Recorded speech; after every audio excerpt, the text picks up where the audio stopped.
Roger, Rafa, Novak as well. And I mean, just talk about three iconic guys in the game, and at the same time, but Roger as well, super, super friendly guy, a very funny guy. You get to know him, likes to joke and play pranks and so on. I was a personal trainer, and that was basically my introduction to coaching as such, being a trainer. And that was back in South Africa, so I was able to build up a really good business there, working with a lot of top sports athletes in South Africa.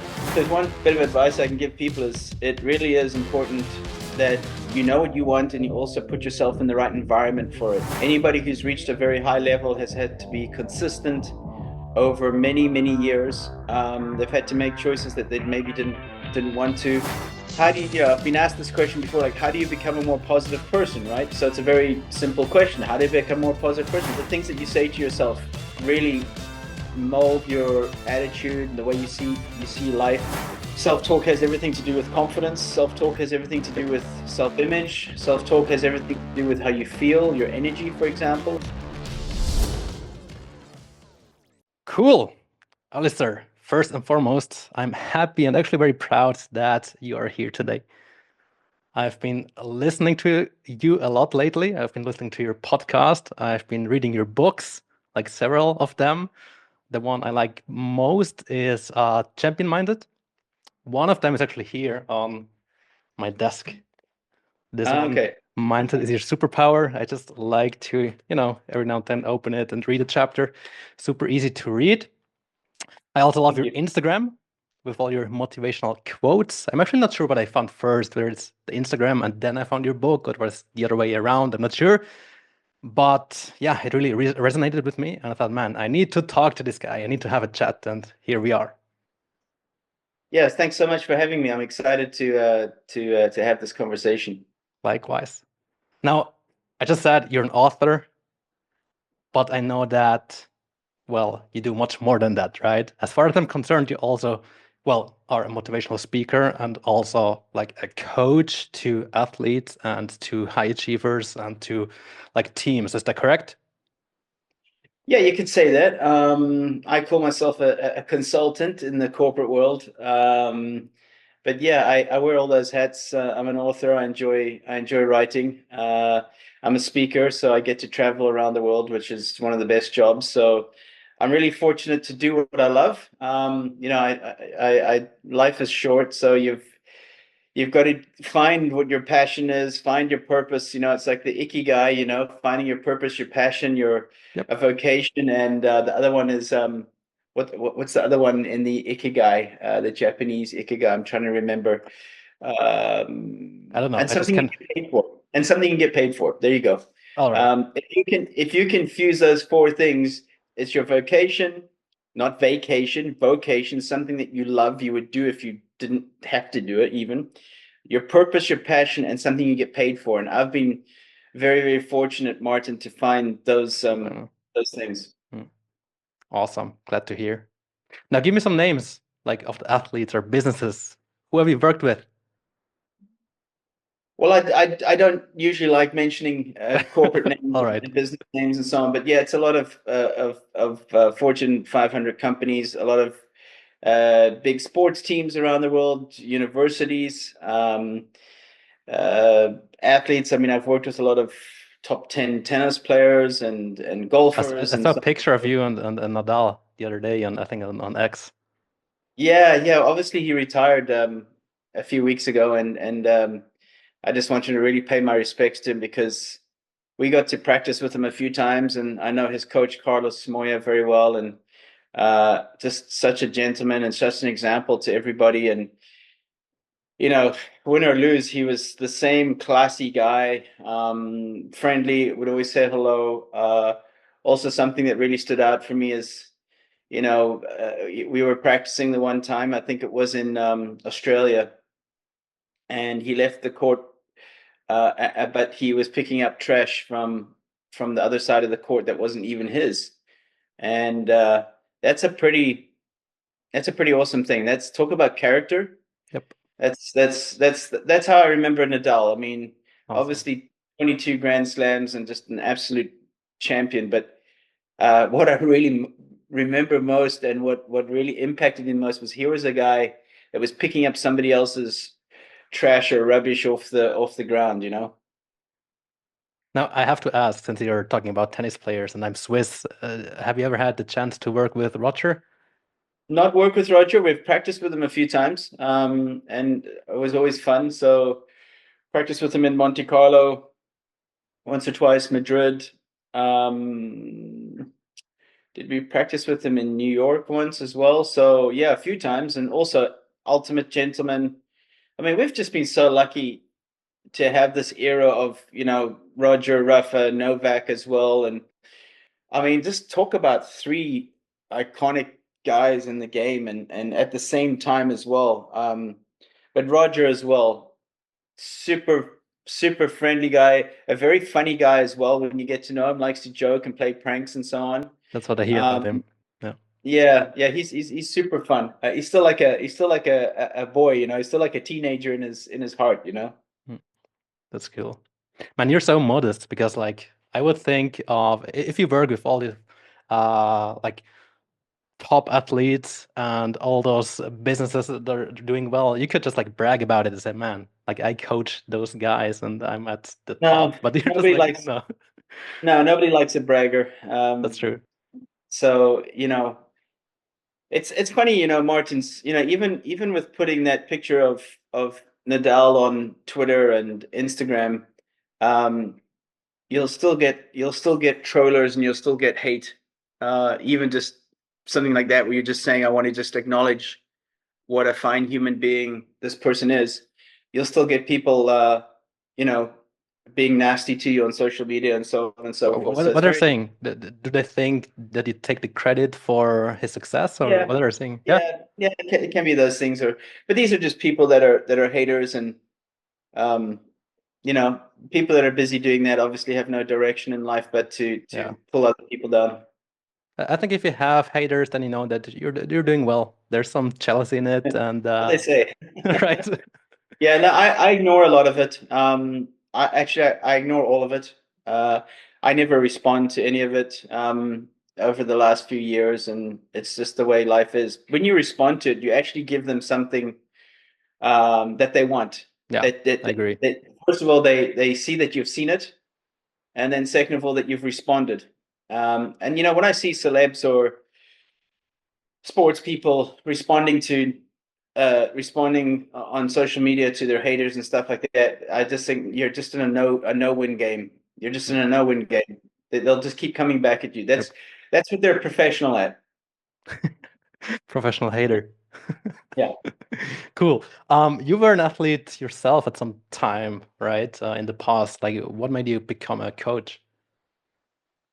So my sport was duathlon, which was running and biking, and it's one of those sports that you don't make a lot of money. In fact, more money goes into the sport than out of it. Mm, So I obviously had to work and supplement my racing and my training and traveling and so on back in my early 20s. So I worked in gyms and I was a personal trainer. And that was basically my introduction to coaching as such, mm, being a yeah. trainer. And that was back in South Africa. So I was able to build up a really good business there, working with a lot of top sports athletes in South Africa, Mm, and celebs, etc. So already it started there. And you know, if there's one bit of advice I can give people is it really is important that you know what you want and you also put yourself in the right environment for it. yep. So, you know, people say, how did you get to work with all these super athletes and so on? I said, look, it's a few things. You be the best version of yourself as a coach, and but you've also got to put yourself in the right environment. You know, you're not going to, if you're sitting somewhere on the other side of the jungle or somewhere where, you know, you're not in the right environment, you know, you've got to Absolutely. be in, yeah, Yep. you've got to be in the center or in a city or something like that, for example. You're not going to work with Hollywood actors if you're not based in LA. You know, it's as Yeah. simple as that. Yeah.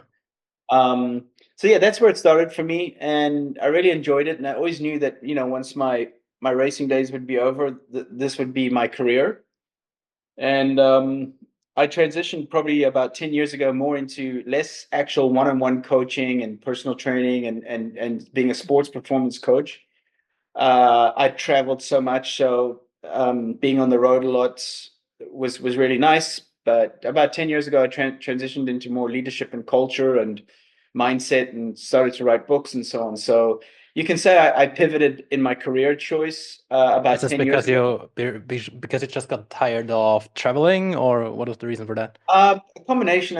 I wasn't as passionate about it as I Okay. was, and I want to be in a job that I'm passionate about. And who Mm, knows where I am in 1 year, 5 years, where I might find myself doing something else. That when I wake up in the morning, I'm excited. So that's my goal is to do something like we spoke about ikigai, the Japanese method, if you want to call it, of finding something you're passionate about that gives you purpose, you get paid for, and also it's something you would do even if you had all the money in the world, you'd no, still want to do it. no. And that for me is I'm doing what I want to do and what I love to do. Awesome. Yeah, there's not a lot of guys who can say that honestly. Like most people, they do something just for money, just for money. There's no passion. There is no Yeah, well, yeah. I mean, motivation is money, right? especially a lot of families where maybe the kid has been pushed into being a lawyer or something that they maybe didn't want to do in the first place. I give them a lot of respect that they can change and pivot. For example, you're never too old or too young to Yeah. pivot your career or choice. Yeah. Yes, it was the same for me. Bills to pay, mortgage, all these things. Mm, But I was willing to take the risk, and it wasn't like I just stopped completely in the one, being a sports performance coach, and then just stopped completely out. I transitioned it over like a few years, so I was still doing a little bit of mm, coaching, but then starting to get on the speakers circuit and get really involved with leadership in corporate companies and sports teams and so on. So there was a mm, transition. mm. Dude, I love that you say that because like I actually have a background in IT and my passion is fitness. So I too was looking for a way to make my passion my job basically. Because then I go up and I'm motivated and I can do what I love and still make money at the same time. That's awesome, right? And then it's so funny because today people they come to me and say, Martin, you have such a nice life because you have a job that you can do online, right? I have an online fitness coach. The thing is, back then, this was not even a job. I didn't know this exists. And like you said, you need to surround yourself with, or be in the right uh, surrounding. I paid someone to join a mastermind, and now I was surrounded by other online coaches from the United States, and I would be with them on a call every single day for 1 to 2 hours and see I pick their brains, and step by step I got into this as well. And now I can say too, like I do what I love and I can travel the world, and this is awesome. But this it has to be said, like it needs to be earned, and there is the work behind it because people always think, oh, you have such a nice life. It's just given, right? And they don't see what it actually takes to get there. Yeah, just like an athlete, talking about Roger and Rafa, just the work that goes on behind the scenes. It's the same in any career. Anybody who's reached a very high level has had to be consistent over many, many years. They've had to make choices that they maybe didn't want to. I don't like using the word sacrifice because nobody's forced you to do something. I see sacrifice like being forced. So I don't necessarily use that word. It's a choice. It's my choice that I was on the road all those years and missed birthdays and missed Christmases and missed people's weddings, and that was a choice. That was not a sacrifice to get me to where I wanted to be. Martin, there's always a price to pay. Yeah, I There's agree. always a price to pay for success. Where there's priorities, there's going to be imbalances. You know, you can't. There's no such thing as a balanced life when you I agree. are I agree. chasing something that's very difficult to Yeah, achieve. yeah, yeah. Otherwise, it would Totally be agree. easy. Everybody would do it. Totally agree. And then also, like, what balance is not for everyone the same, right? Because, like, again, Yeah, if you want to be a world-class tennis player, then like practice comes first, and going onto the court and other things maybe yeah, not. Whereas for someone else, it's just like, I don't know, going out. I don't know what else is more important, yeah. right? Now, No, if I mean, you, I was very lucky from a young age where sports was a massive center for me, and I never felt like anything was a sacrifice to not go to a birthday party or any of these things. Look, on the one hand as well, you've also got to have a type of a selfish mindset as well. I agree. Uh, that's just the way it is, especially if you're doing a sport that's very individual, like cycling or running or something by when you're by yourself a lot, which I was. So yeah, it does require a lot of difficult choices. The funny thing is, at least in my situation, like when I grew up, I was like with 16 already deeply into fitness, and I would like track my meals, and at this point in time, even bring my Tupperwares and like work out like 5 times a week. And my friends would ask me, Martin, you already went yesterday. Why do you go to the gym again? Oh, today you have again rice and broccoli and chicken. And now, like, 15 years later, they're asking me, Martin, how do you do that? Like, how are you like now over 30 and still in shape? And now, they hire me as their coach. It's so funny. Yeah. Let me ask you, I mean, are you still like living like that? Are you still very much strict with your No, nutrition? no, no. This changed. Obviously, once I got older, once I built my business, once I got a father, things change. And today, I mean, I want to have like a dinner with my family. I don't want to stress about calories. And then also my niche changed a lot. So nowadays I work with like a lot of entrepreneurs or business oriented people who are in a similar position, and they don't want to track calories, or they don't want to stress about here like 200 calories too much or whatever. They want to have like a glass of wine every now and then. So yeah, it Yeah, resonates much better, obviously. yeah. I mean, Um, I talk about in I think it was mindset is your superpower, the 99 rule, that it takes 90 days to build a habit that sticks and only 9 days to lose it. What's your opinion on that, especially that you've seen people trying to change their diet and trying to change their way of life and creating a new habit of going to the Yeah. gym three In, times a in, week. in fitness, we say like it takes years to build a body and then a weekend to just ruin it. If you, Yeah, I don't know, like my thing is like I have to saying keep going no matter what, and that's it. Like you can have a weekend where you just like go like fall off the wagon, or where you cheat, or whatever it is. But most important, in my opinion, just find your way back. So not too much thinking, not too much worrying if something like that happens, or if you didn't work out even for an entire week, obviously not good, but get back on track as soon as possible. yeah, Simple, yeah. right? Not beat yourself up about it. Yeah. Now about these collaborations you do. You said you're on the road a lot. How does it look like? You travel with those athletes from one country to another, or how can I like imagine such work? Well, I'm not necessarily traveling with athletes anymore like I used to. But yes, I would. I would travel with athletes. Um, Sometimes be with them for 2, 3 weeks on the road. I try not to do more than say 3, 4 weeks on the road, Mm. because you get a little tired of each other and it's very intense. If the result if the results are not good, that also creates a lot of a pressure atmosphere as well, Mm. especially on the tour. Mm. So nowadays, I travel like tomorrow. I leave for London, where I'll be seeing two big football teams there in London, and I'll be at a corporate event as well.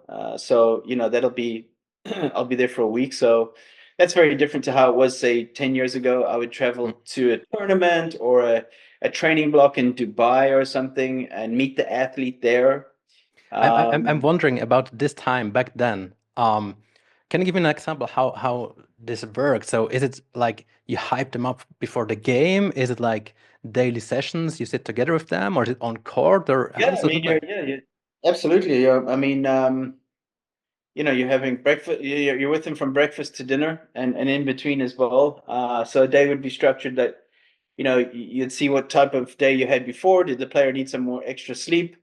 You'd meet for breakfast at say 8 o'clock. You'd have breakfast. I'd always be able to tell what mood or what type of day I was going to get from the player I was working with. Maybe they had a very tough training block, so they're very tired physically, mentally.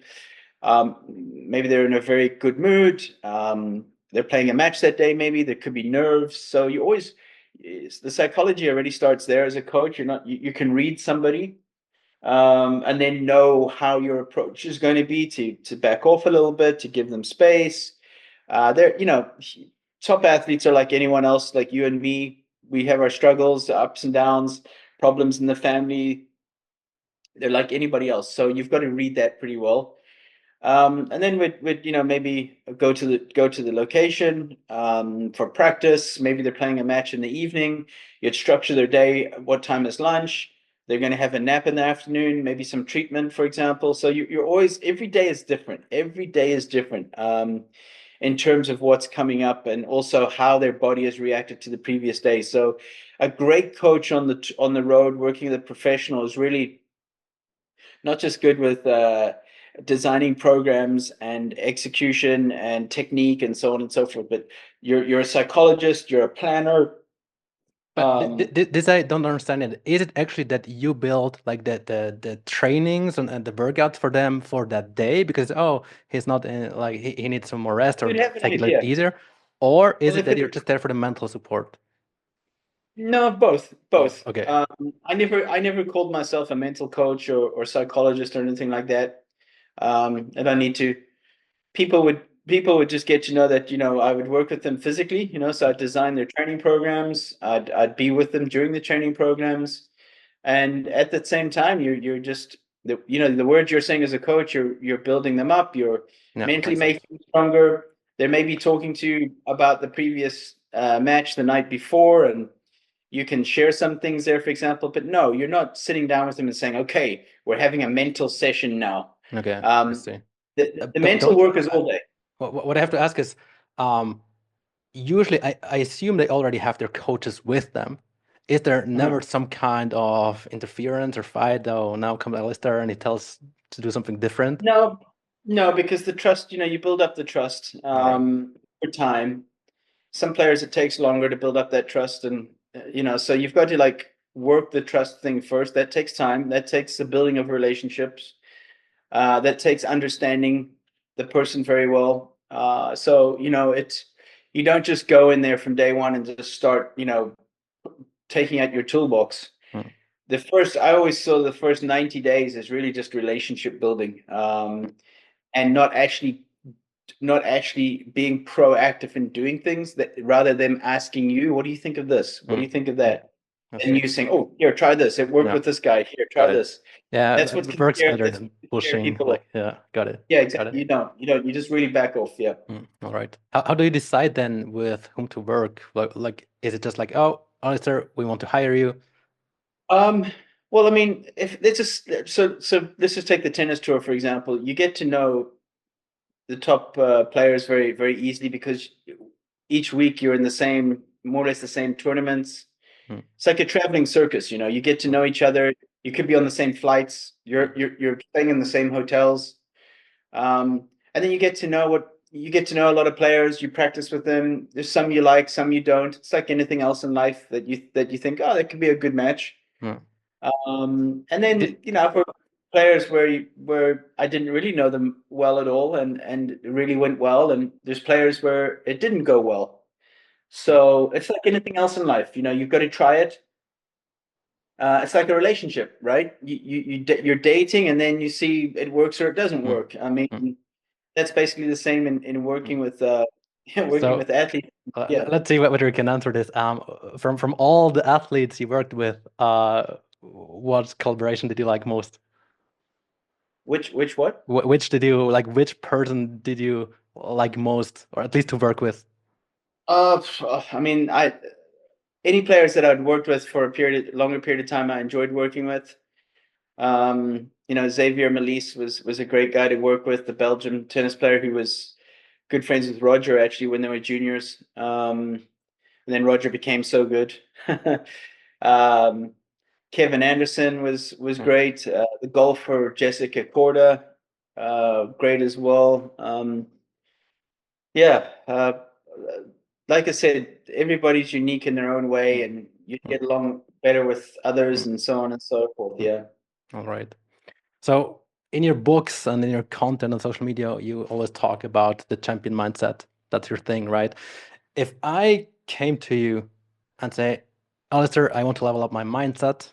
I want to have this champion mindset so I can scale my business and be a better father and be a better partner and become better at sports, bigger, leaner, stronger. I want to be happy, joyful, whatever. Um, how would you go about that? I think one thing that's very important is your self-image, how you see yourself. So I think it starts there. Even waking up in the morning, looking at yourself in the mirror, what are you saying to yourself? Some people are very self-critical. That maybe don't like their nose, their ears, so they Mm, always like to say, "I hate this, I hate mm, that," or so. Really, in the morning, looking in the mirror and saying something positive to yourself, like it's going to be a great day, or I'm looking forward to get to speak to you today, or whatever it may be. mm, Already priming your mind first thing in the morning is mm. important. So it's Yeah, like you were by the way on my list, like you do what I'm grateful for, and then today you were yeah, obviously yeah. the podcast with Alistair. So yeah. Yeah, yeah, exactly. Even, in my mirror in my bathroom, I have two or three stick-it notes with positive things on it. So even those things, they might sound very cheesy to somebody else, but visual is very important. That's how you create a habit, is when you see it. It's Mm, easier to remember it. But I would say it starts with your self-talk. The things that you say to yourself really mold your attitude, the way you see life. Um, Self-talk has everything to do with confidence. Self-talk has everything to yep, do with self-image. yep, Self-talk has everything to do with how you feel, your energy, for example. yep. So I always say start there. How do you, I've been asked this question before, like, how do you become a more positive person, right? So it's a very simple question. How do you become a more positive person? Well, the first step in becoming a more positive person is catching yourself being negative. Now, throughout the day, we have thousands of negative thoughts. We maybe can't control the thought, but we can control how long we let that Yeah, thought stay for, and we can change that thought. So the first step in becoming a more positive person is to have self-awareness of something negative you say to yourself, or whatever, and that you're able to change that, or able to move on from that and not keep it. yeah. So that's the difference between really negative and positive people, is that positive people can move on quicker from a negative No, thought. no, I see. Apart from journaling or positive self-talk, what other strategies would you recommend me? Or maybe I can ask differently. What daily habits do you personally follow to stay, at your peak performance? Yeah, I have four, what I call my 420s. So it's like routines that I set up. Just like an athlete, you have routines to follow, which become habitual. So one for me is reading every day. I make sure I read at least 20 minutes a day. It's usually more. What are you Uh, reading at the moment? what am I reading at the moment? I'm reading Inside Mercedes F1. All right. It's about it's a new book just come out about a week ago on the Formula One team Mm. Mercedes, which I love their culture and their boss Toto Wolff. I really enjoy that. So that's what I'm reading right now. We just I started just the Netflix series about like Aston Martin, like Formula One. Yeah. yeah, Drive to Survive or whatever. Um, what have I just finished? I just finished just looking down on my list here. Gosh, another Formula One Monaco, the coaching habit. Um, uh, yeah, Bounce as well is a good book by Matthew Seard. So yeah, a few books. I usually read about two or three at the same time. I rotate Yeah. them. Sometimes I might be in the mood for something in the morning or in the afternoon. So one of my 20s is reading. One of my 20s is exercise. Um, be it going to the gym, having a run, playing pickleball, anything, just being physical. One of my other 20s is called thoughtfulness. So I will spend time thinking of others, and maybe sending a few messages to people I haven't spoken to in a long Yep. time, or if somebody's writing an exam or playing a competition, I'll send them a good luck message. So Mm. just like being more Mhm. thoughtful about the people. So I write things down a lot, or I take notes to remind me Same. of that. Hmm. And then my other 20 is I like to get a nap in the afternoon for about 20 minutes. I don't sleep. I just really just switch off electronics, and I just really just try and switch off the brain for 20 minutes. It could be lying down, it could be sitting in the chair. For example, I was speaking at an event 2 months ago, and in between my two presentations, I had an hour break. So I went to the car, and I just put the AC on and just put the seat back and just shut down for 20 minutes. So it can really be anywhere. But I really find that 20 minutes like gives me an extra bit of energy for the afternoon. I see. That I've just actually just shut down like mentally for 20 Like minutes. kind of meditation, I would say. Yeah, no, I don't meditate. But just like trying to stop the thoughts because in my Exactly. mind, like it's entire day it's running, and I tried meditation, didn't really work. Yeah. Same with naps. I'm just like, I don't know. Maybe I haven't found the right time to do that. Um, I might need to experiment with that. Yeah. No, it's definitely helped me. Cool. Um, when you work with someone from the business world, how is it different with an athlete? I think with an athlete, you get to know them a lot better. You know, because you might be with them on the road or you know, physically with them. Corporate world, sometimes, you know, as clients, I've never met them physically, so it could be over Zoom, for example, Mm. where you know, we'll have a Monday or a day set out where we spend an hour discussing the week or the previous week, for example. Um, but when I go speak at corporate events, that's different. You get to see the people physically, but you know, you maybe don't see them after that, for example. So it can be very different. But as far as I understand, it's more like speeches. It's like classes. It's less one-on-one than in the business world. Yeah. Yeah. Okay. So there's two things when it comes to the corporate world. I speak at corporate businesses, I consult. So I could be speaking at an Mm. event, or I could be there for a day or two, sometimes 3 days, where I'm spending time with different team members, talking about their culture, giving them suggestions what could work, what could be better, etc. So it's like more like a longer term thing. Mm. And then on the other side, I have, like I said, clients that I consult like this Mm. on online. What is Uh, their goal typically? Basically, just to get the best from themselves, to maximize their own potential. So that could be anything from their daily life, you know, how they structure a day, their exercise, their nutrition, and so on. Because obviously that's my background. So And not much different what I do. Cool. no, no, not much different. No. No, like No. what they call a life coach or something like that. Um, Also, you're there for them to, you know, to bounce frustrations off or ideas or, hey, I had this conversation with a work colleague. Uh, I think you know, I spoke like this. I said this. What do you think? Mm. You know, because they're getting an outside Yep. opinion, Yeah. somebody that's not inside their world, where I can say, I think that was a little bit harsh the way you came across with that. Maybe next time this could be a better way, Mm. or I could say, no, you handled that Mm. perfectly, even though it was a very difficult conversation. Mm. I think you did a very good job. So they want to bounce things off you. They want a perspective. Yeah. Makes sense. And then of course they might ask for advice where I can draw back on my experience of remembering something that was similar to that, No. okay, well, this is what this person did, this is how they went about it, so maybe that's something that you could think about. So No. there's numerous different ways. Are these like weekly sessions or is it just like a one hour a higher It or so? depends. Okay, it depends. Yeah, Okay. it depends. You know, it can be weekly or it can be monthly, for example. So Mm. some of my clients will be monthly, some of them will be weekly. Mm. Okay, cool. Now you wrote how many books in total? Just finished 8. Eight. Which one is your favorite one? No favorites, like No kids. favorite. Uh, Fair enough. the one that's done the best is Champion Minded, Yeah, that's a really good one. which, Enjoyed it. but they've all got like a different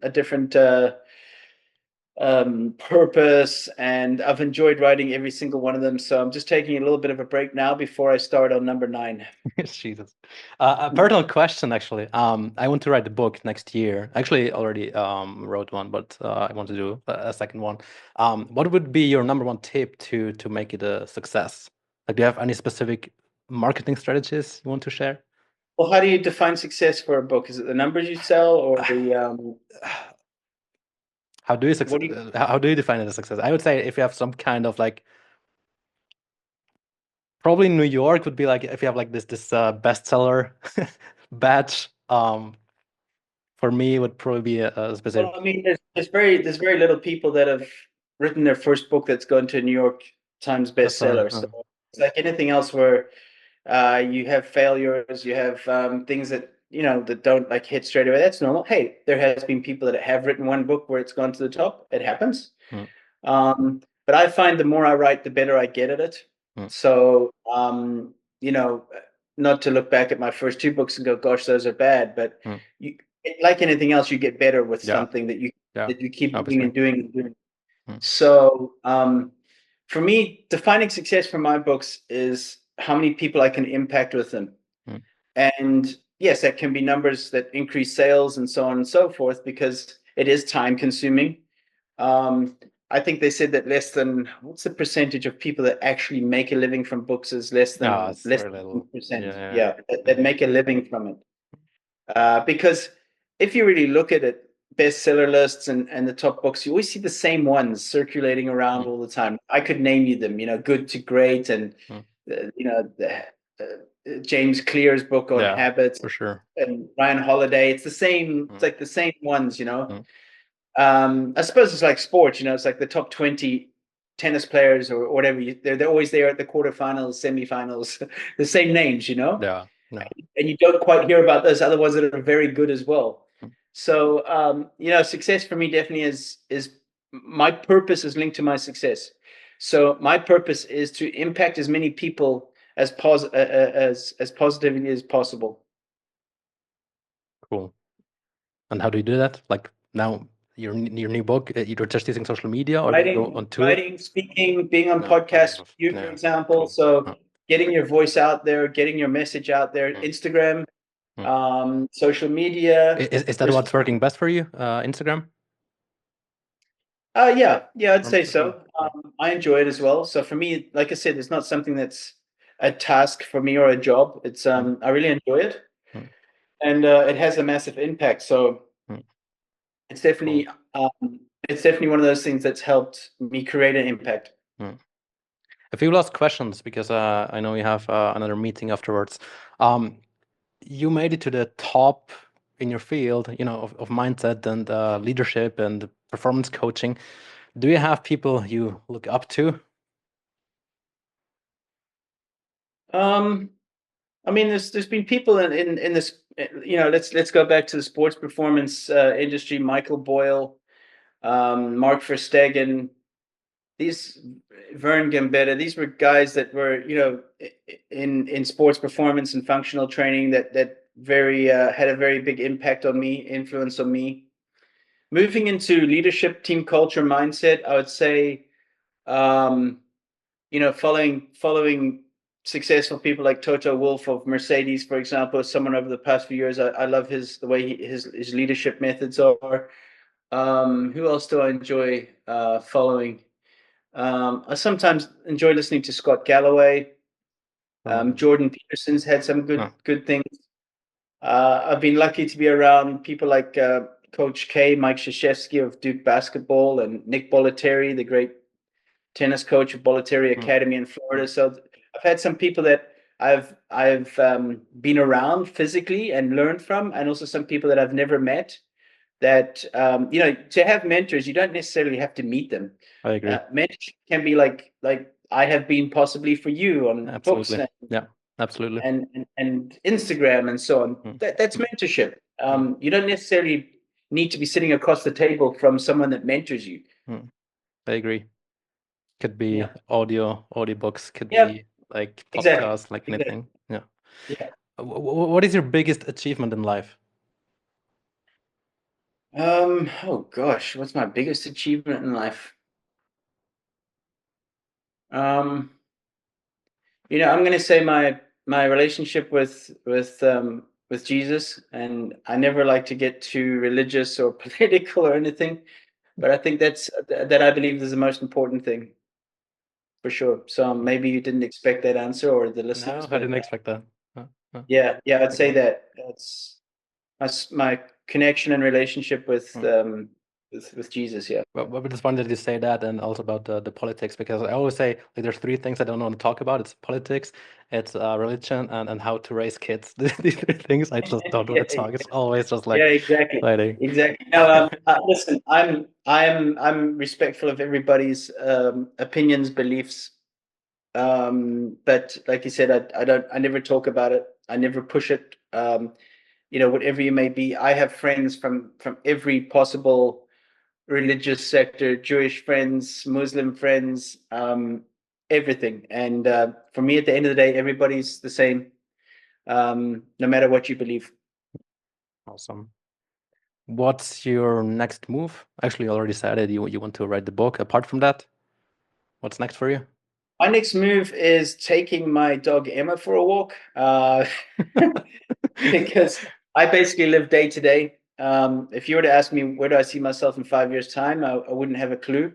I wouldn't know where I'm going to be. Actually, I know where I'm in 5 days' time. I'm hopefully in London. I leave tomorrow, as I mentioned. Oh, that's funny. But no, I really live day to day. Of course, I have things in the future I'd love to do and achieve, but What um, would that be? It's funny because like I also don't know where I'm going to be next year. I have no idea whether I'm going to be staying um, in Brazil or. yeah, I mean, like anybody else, to become more financially secure, that's important, Mhm, especially getting on years. Um, I believe that I'm very fulfilled in what I do, so I'm very mhm, lucky that I believe in fulfillment more than happiness. Happiness is like motivation; it can come and go. mhm, As what fulfillment is that you can still be unhappy, but the bigger picture is that you're fulfilled. Does that make sense? mhm, Like your life is fulfilled. There's going to be ups and downs. mhm. As where happiness is to me is like motivation. It comes and goes. Like you Yeah, can be motivated and you can be yeah, unmotivated. You can be mm, happy and unhappy. mm, But fulfillment is when you see the bigger picture of your life and go, I'm happy. I'm fulfilled where I am right now.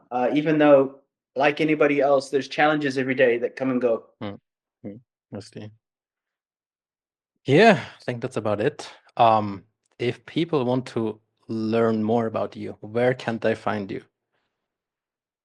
Two best places are Instagram and Twitter. So Instagram, my address is at be champion minded. That's BE. Like if you're listening, if you're following me on Instagram, you'll find as well because I occasionally share some of your posts. They're so good. Thank you. They're so Thank you. good. It's very nice of you. Thanks.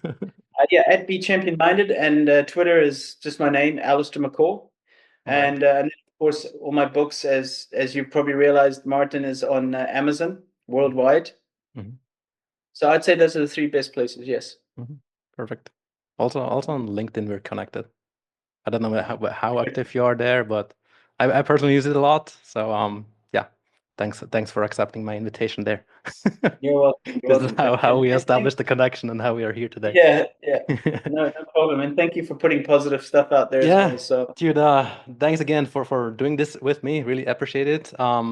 Keep doing what you're doing. Like you really like motivate me and like inspire me. Wish you nothing but success, and obviously all the best for the future. I'm gonna read your book for sure, no doubt about that. Um, have for you got this one yet? this is the new one, right? That's the new one. Yeah. Yeah, it's, I need to get it. Like the problem here in Brazil, like is so hard to get books, and then if you ship it from wherever, yeah, you pay so much taxes, and it's like so. I usually do. Is it available on Audible? It will be soon, any day now. It usually, once your book comes out, it usually takes a few weeks for the So Audible to. this is what Um, I'm gonna do for sure. Audible. It's like yeah. all day, every day, Audible. I would send you one, but it's also by the time the book gets you, I've paid 3 times more for it to get you, and No, I'm gonna do the Audible. I use Audible. there's customs and all that stuff. Really, Yeah, it's it's hopefully yeah, one day there's just a more easier way. yeah, Yeah. yeah. So, all But it is right, what it is. Martin, thank you so much. Appreciate the offer. For everyone out there who's tuning in, thank you for tuning in. I hope and I know that they learned something from you, Alistair. I hope they have some takeaways from this episode. Remember to always give your best and work on yourself so we become stronger than yesterday. Yesterday, that's the name of the podcast. Alistair, thanks a lot. Have a great day, and hopefully we get to catch up anytime soon. Thanks so much. Thank you, sir. Adios. All right, thank you, Martin. I appreciate it. Just Dude. just share it to me, and I'll share it for you. Thank you very much. I appreciate it. That's super cool. Made my Take day. care, buddy. Alistair, Thanks. Bye. cheers. Bye bye.